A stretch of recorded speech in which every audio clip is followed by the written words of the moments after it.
All right, and we'll minimize these silly toolbars. Okay, I also added the little clause at the end of my title, and hate speech, because I wanted to talk to you about some of that as well. And I know Debbie, I'm so excited and very honored to be on this panel with Debbie because of the extensive work that she's done in a number of areas, but she'll be also building on what I say. To begin with, I always like to point out that we have all these social media platforms, and it's very easy to demonize them. And without a doubt, many of them have fallen short when it comes to just meeting our expectations in the area of trust and safety and security and privacy. So let's put that out there on the table.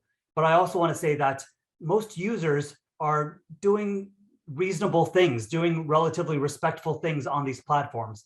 They're benefiting from these platforms, and it's helping meet their entertainment needs, their educational needs, their academic needs, their social needs, their relational needs. There are a number of positives. And as many of you know, I do focus a lot on youth, although we've definitely done research on adults as well. But we know that youth are able to just grow in identity development, exploration, formation, work through insecurities, flaws, dysfunctions, get support, get help, get resources, remind themselves that they're not alone as they face various trials and struggles in their own life. So there's a lot of positives. And again, most youth and adults are using these platforms respectfully, but there's always going to be a small minority which misuses the platform.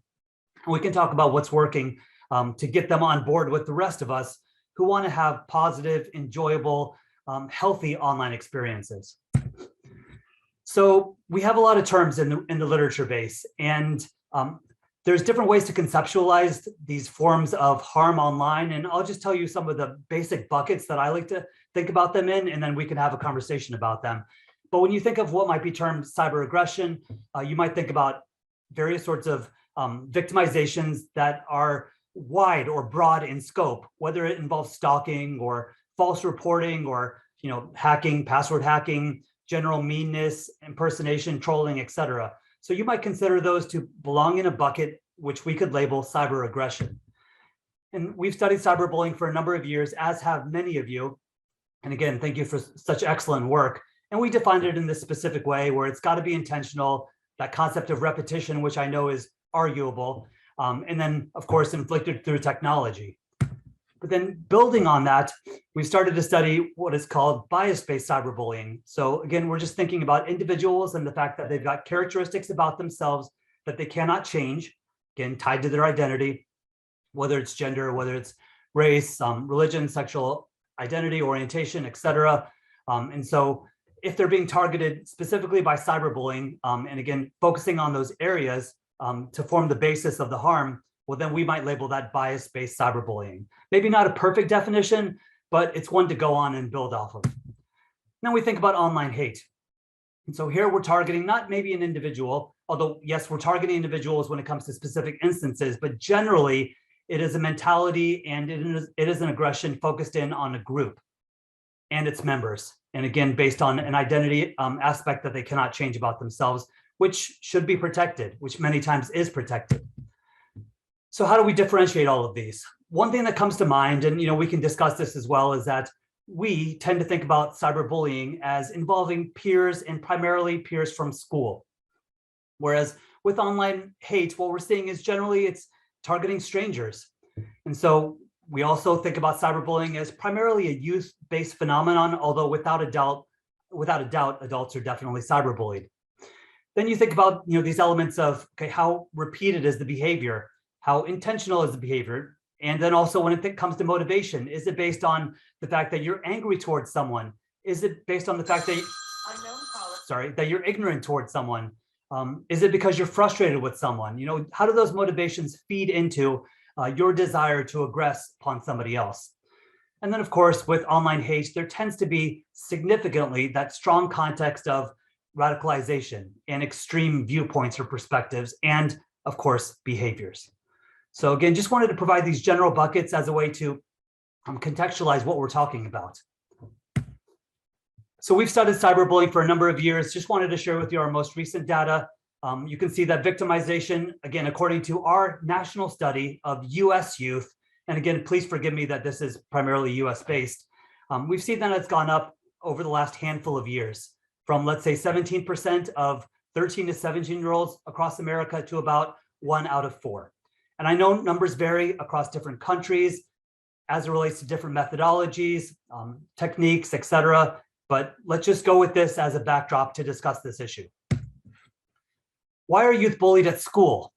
What I want to point out here is that perhaps similar to when you and I were growing up, a solid 60% are targeted because of their physical appearance. And yes, that seems very immature and juvenile, and hopefully as adults, we're not seeing people being targeted because of how they look, because it almost seems silly. But again, we know that still happens, but definitely it happens amongst youth. What I'm trying to point out here mostly is that when it comes to those being targeted because of their race, gender, sexual orientation, disability, age, religion, it is a non-trivial amount of youth, at least across America. And I would speculate that these numbers are probably similar across other countries. Please feel free to weigh in the chat based on your own experiences, either anecdotally or empirically. We'd love to hear it from you. Cyberbullying, same sort of trend. 1 out of 2 have been bullied because of their physical appearance, but what I think is surprising here is not just 1 out of 10, but when it comes to cyberbullying, it's almost 1 out of 5 in many cases when we're thinking about identity-based bullying online. And you can see these numbers, and I'm happy to share with you these slides, send you a PDF, just drop me a note. They're also available on our website. So we also wanted to kind of break this down in terms of who have been cyberbullied, just bucketing them based on race. And you can see 26% of white youth have been cyberbullied. 29% of those who are multiracial have been cyberbullied. For gender, those who are transgender are disproportionately cyberbullied, which makes sense, as we continue to study various populations that need additional support, protection, resources, help. And there's, of course, a significant difference here statistically. Sexual orientation, same sort of deal, where we've got youth who are not heterosexual being significantly more bullied online than those who report being heterosexual. And then just a few more slides. Thank you for your patience as we discuss this. Those who are Muslim, 31.6% of those who are Muslim have been cyberbullied over the last month. Yep, this is recent cyberbullying, so over the last month. 21% of those who are Catholic have been cyberbullied over the last month. But what you might be more interested in is understanding that 26.3%, for example, of those who are Muslim were bullied because of their religion. Again, according to their perceptions, but we're going to trust their perceptions here. 15% of those who are Hindu were bullied because of the fact that they're Hindu. Again, this is recent cyberbullying, so over the last 30 days. You can see some of the other religious categories here. And if you need any follow-up on this, please let me know. But I just wanted to give you a general perspective as to what's happening out there. Clearly, this is an issue. Clearly, we have various nonprofits which focus in on various populations in order to support those who might be Jewish or Hindu or Muslim.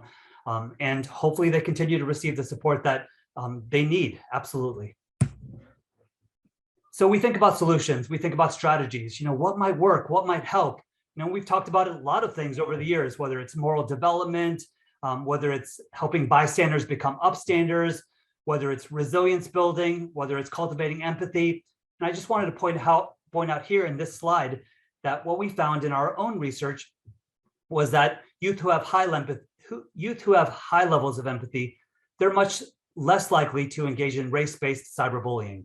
Said another way, those with lowest levels of empathy, they're of course much more likely to engage in race-based cyberbullying. The findings were very similar when we're thinking about religious-based cyberbullying. So yes, this might seem very basic, very pedantic to point out that empathy matters. If we can raise empathy in various specific ways, whether we're reaching kids in the classroom or in the community, then it's going to make a difference as it relates to their aggression online. But I think by pointing this out and by continuing to show empirically that it does matter, more and more stakeholders, more and more individuals with platforms will be intentional about this and will implement meaningful strategies instead of sort of ad hoc, cobbled together type strategies. So contributing factors. We love social media in part because it quickly learns what we like to see. You think about using TikTok, and I'm sure many of you have, And it's just remarkable with regard to how quickly it learns what you like to see. And then it continues to, of course, pop up in your feed, those types of videos. My colleague, Justin, who I write a bunch of papers with, he's so funny. He has decided to watch a lot of magic related TikTok videos, because when he visits his nieces and nephews, he wants to be that uncle who's able to whip out these magic card tricks with those kiddos, and of course blow their mind. And so you can imagine his feed on TikTok is just filled with these magic videos. Kind of makes me envious. Feels like I need to learn those magic card tricks as well. But the point here is that as you're continuing to see a specific type of video over and over again, then of course it sort of colors and conditions the way you think about, in this case, magic or creativity or art or being a good uncle. Well, similarly, we've definitely seen fragmented individuals historically be able to find communities online because they're able to go into specific environments or channels and continually be fed what they want to see, what they like to see, and continue to get commended and embraced and celebrated when it comes to similar viewpoints, similar actions. Also, in these unregulated spaces, individuals are easily othered. And so we can have an us, we can have a them, and we could be versus, so to speak. And those other individuals can be portrayed in very hurtful, very vicious terms. And it just becomes a normative way of communicating, even though it's, of course, incredibly unjust and problematic and hateful. So in some jurisdictions, I think about America, of course, because I have that bias, to be very frank. Many times we think about digging our heels in when it comes to free speech and free expression. And so oftentimes that has freed individuals from various sorts of legal norms or constraints provided by their conscience or by society in order to act in a certain way. And so they're able to justify it and rationalize hurtful, harmful, hateful speech by saying, hey, I'm guaranteed free expression. Unfortunately, in the research, we are seeing that youth, because they seem to be exposed to it on an increasing fashion, they just start to justify it. They just start to rationalize it as normative behavior, either normative adolescent behavior, normative adult behavior, normative, in my case, American behavior, which of course just causes me to want to rage, because I wonder about the next generation. And yes, I've become that individual who's grown up and just likes to complain about the next generation, but I want the best for them, much like all of us want the best for those who are coming after us. And I don't want them to think that this is just how things are and there's nothing we can do about it. So victims increasingly are also normalizing the abuse. And with that is getting them to just sort of shrug their shoulders, just fail to report. And if social media companies and platforms are not really seeing the extent of this when it comes to frequency of reporting, volume of reports, then maybe they will abbreviate their efforts to deal with this problem. And we don't want that. We need them to sort of come to the aid of targeted individuals more and more and more, and develop more appropriate strategies involving computer science and social science to actually make headway, to actually move the needle. Humor. I think about humor a lot because a lot of it just gets under my skin and crosses a line in my own sort of life and conscience in terms of what is funny and what is not funny. But again, seems to be various sorts of loopholes where various tropes can be shared, and everyone can just laugh it off, and everyone can say, it's just an image, or they're perhaps just trying to be funny, even though, yes, they probably offended this population or that population. But when they offend you and your population, then you treat it seriously. So again, taking a step back, we've got to be considerate of everyone and what they bring to the table in terms of their identity, their value system, what they care deeply about. And we've seen this, unfortunately, with regard to law enforcement, they were late to the game. They are late to the game. And we've seen, for example, far right individuals, join social media and use it as the best medium in which to communicate their extreme ideas and to even incite violence. And legislation, yes, we would like more legislation. We hope that it has teeth, but many times individuals suffer from an invincibility complex, and they continue to feel free to say whatever they want to say, and obviously cause harm through their words, through their actions. So what do we know? We have to think about hate crime as a process. We have to think about the fact that, okay, originally it perhaps started with a few comments said here and there, which might have crossed a line, but then if nobody spoke against it, then perhaps that individual was emboldened to say more and more and more. And then perhaps it did translate, because perhaps nobody did anything, into real world harm, into real world incidents. Ali? I also want to say that we might think that there's some sort of clear relationship between, hate speech online and then, of course, hate crimes online. And while there is a relationship, which I'll get to in a second, it does matter who you are. It does matter where you are when it comes to social stratification characteristics, when it comes to social demographics, when it comes to who you associate with online. Because again, if it's that whole birds of a feather concept, if you're hanging out with like-minded individuals who not just condone, but endorse and encourage certain mentalities, well, then of course, you're more likely to engage in those sorts of actions as well. And if you're being rewarded, when you think about social learning theory and reinforcement of behavior, if you're being rewarded either symbolically or substantively for those hurtful actions because of the community you belong to, well, then it's going to continue.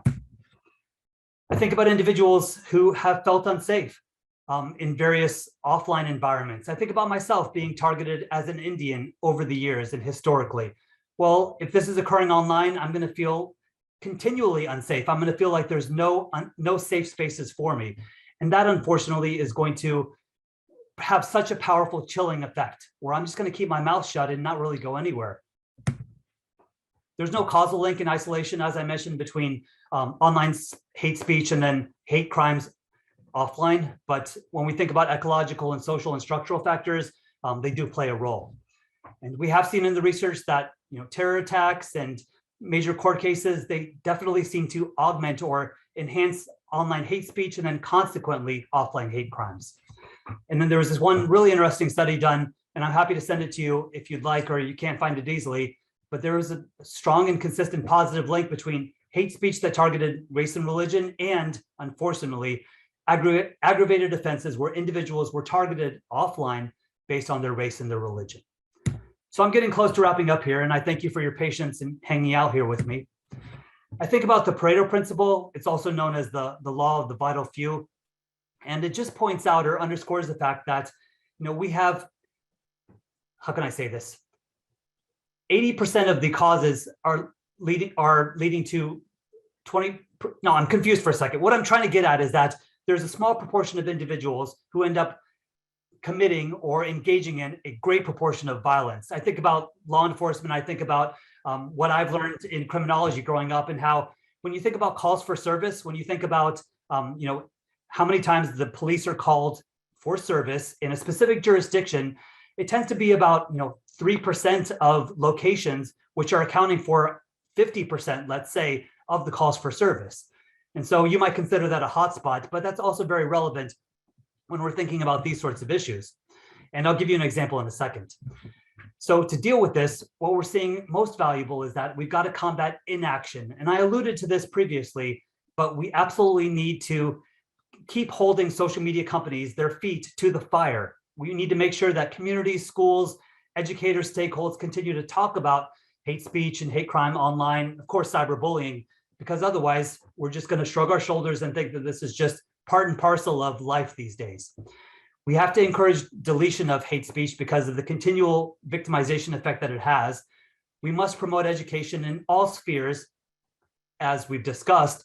And then counter speech is something that so many scholars have pointed out. I think about Helen Norton, Diane Citron, I think about Susan Benesch. And so I will point out first here that counter speech seems to have short-term effects and maybe not necessarily long-term effects, but again, we have to start somewhere. So you might warn someone who's engaging in hate speech or cyberbullying of the consequences.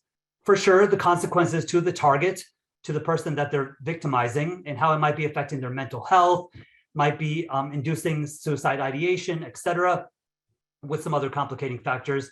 But you might also warn of the consequences to them, the aggressor, whether they might be penalized by the social media company, whether it might affect their reputation or their employment status, et cetera. We also think about shaming and labeling. So shaming, sometimes it could be counterproductive, but nobody wants to be labeled as a misogynist or a racist, et cetera. And so can we use these just to get them to pause, just to introduce some sort of cognitive dissonance in their mind, where they freeze for a second and they reevaluate what they're doing or what they're about to do, so that it just doesn't escalate.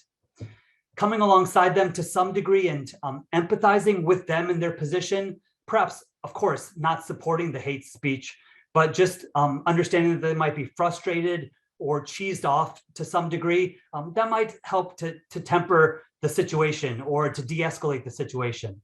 We might also affiliate with the individual as well as the victim and say, I'm also Indian, or I'm also Jewish. And so, it really upsets me that you're making these blanket statements which are not bounded in reason or in logic.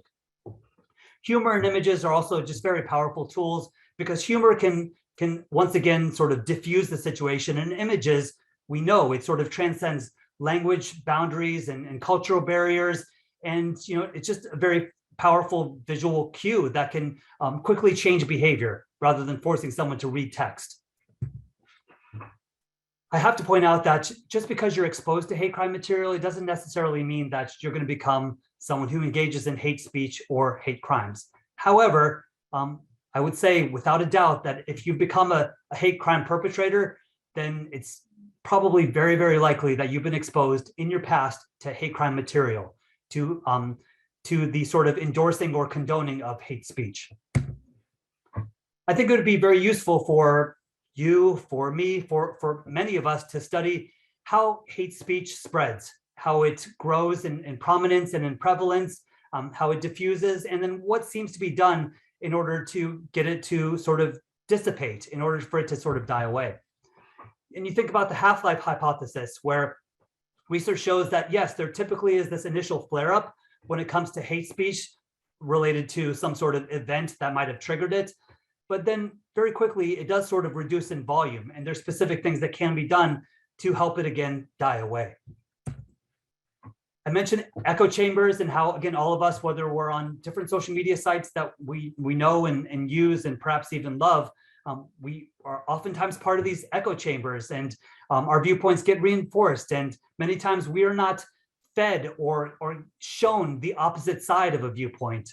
But hopefully all of us, everyone on this call is pretty rational and wants to keep having an open mind to view different angles and different viewpoints. Can we say that about the rest of society? Probably not. We tend to just sort of digest what is in front of us and swallow it as the gospel truth. And so what can be done about this? And then finally, my last point is bots are increasingly an issue. We think about how, Twitch earlier this year had to deal with major situations and incidents where bots were being used, where you've got these algorithms involving scripts, and they sort of marshal the resources of various devices or computers, users, so to speak, fake users, to, for example, enter into a channel and then just bombard the channel with all sorts of hateful comments and hate speech, specifically usually targeting minority streamers, at least on that platform. And so what can be done about this? And there's various things that perhaps are being done. Of course, two-factor authentication when it involves creating these accounts, introducing more friction so that it's not easy to create bots, and then, of course, use various sorts of platforms. And so we can discuss the pros and cons of that as well. Hope that's been useful to you. I'm sure that it's brought up a lot of points that you'd like to explore further, and so we can have those conversations. But my goal tonight or today was to just sort of whet your appetite about things that I've been thinking about, and I welcome dialogue. I welcome further connections, not just with me, but with everybody else here on the panel. I'm really looking forward to hearing from Debbie and continuing the conversation. Thank you so much for your time and your attention today. Thank you, Samir. So hi, everyone. My name is Dr. Mairead Foodie, and I have the great job of saying thank you very much to Samir. I wish we had time now. I have lots of questions and lots of comments on all of that you talked about, Samir, but we'll keep them to the end. So what I will ask is just that anyone who has a question, you might want to put it in the chat and then say if it's for Samir or Debbie. So that might help us when we have our Q&A. Yeah, so thank you so much. I know that from my experience of working with Samir, he's very generous with his time. I know that it's close to Christmas and you have a lot going on, and it's morning time in Florida, so you have a whole day of work ahead. So thank you so much for coming. But anyone else who's worked with Samir will also know that he's generous with his time all the time, that if you have any comments or feedback, he's really great for actually giving comments and feedback too. And just a generally brilliant guy to share information and try and push the good work forward in this area. So I appreciate the fact that you're here today, Samir. I think it's very fitting for this topic that you're the first one to present on these webinars.